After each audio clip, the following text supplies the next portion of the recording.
Hey, good morning, my dearies. How are you, my dearies? Ndiri right, guys. Murikuona ukuthi ndiri bomb. Saka nyeri pana paka tunoti tusangana later, guys. Today, please make a date. Tusangana later. Pane nyaya iripo iri kupisa mwanasikana wanesuru yoya ati ari kuda kudurura kuti arerukigwe.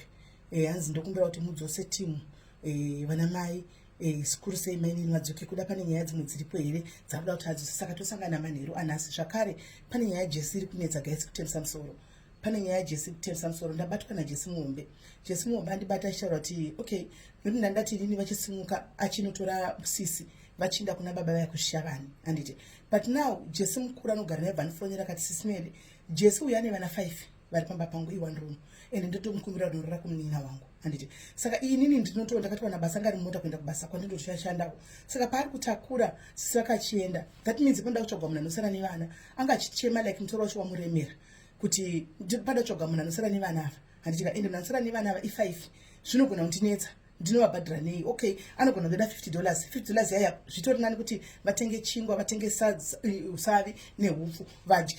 Saka ipapa papoitwa sei ndabva ndasina kuziva kuti vana 5 kapa anavo 5 ava anavo vari kumba kwajesi akavapa accommodation. Ndabva ndatozonyatsokuona mutoro wacho, guys. I just felt zvishuwa panga charakati like I don't want to say sound as if ndiri kumudzinga, but mutoro wacho wakundiremerawo. Ndine 1 room, ndine murume iye nevana 5. Saka ndakamukumbira kuti arare kupi, arare kwasisi vangu, ndokwandakamukumbirira. Saka ndichaziva manje kuti papo pofamba sei. So guys, handisi kuziva toita sei, we need to plan. Toita sei naye, toita sei guys. Ndatokreka musoro kana pane zvandikrekesa musoro kubva pandafonegwa amakuseni chidzwa nyaya ikai ndatokreka musoro mufunge kuti saka parikuda topamisa sei, tombostopa here zvokuti sisi avamboenda navo kwamadzibaba vaya atanga tsvaga pekugara nevana ava. Toita sei guys, poitwa sei? I don't know. You can brainstorm. Ndozosara unditarisa kana ndadini ndadzoka. And then mai vane zuro vaya vandakakudzai kuti vakuenda kumba nhasi vekuti ndine kamwana kane 8 months mari yavo after ndaitumira kwavari vati ivo vakuwana munhu anoenda navo nemotikari. I'm like, mune motikari zvikanzi kune vanhu vakavabata padiaris vakati tinogara muarea imwe chete tokuenda kukwekwe. Saka tokupai. Saka ndavati are you comfortable kuti muende nevanhu ava?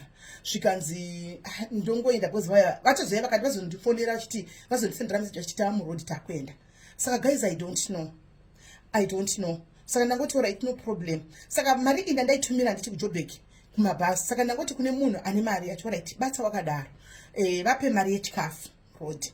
Kana vasvika kumesina zvishuwa vazoti ndasvika kumesina toona pasaso garage mari yaishitumirwa kuti pasaso garage. We're just being extra careful guys because we don't know what can happen. We don't know. And then that other lady again wandakataura nezoti chapa mari utaende kuna sisi vake vekuuraiwa nemurume ava handitika asimuka mari yake tamupa asimuka atoenda. Ndofunga pave right now atokwira menti nguva yekuAfrica atokwira atove mubhazi kana kuti akamirira bhazi I don't know, but ave murodi kuti aende.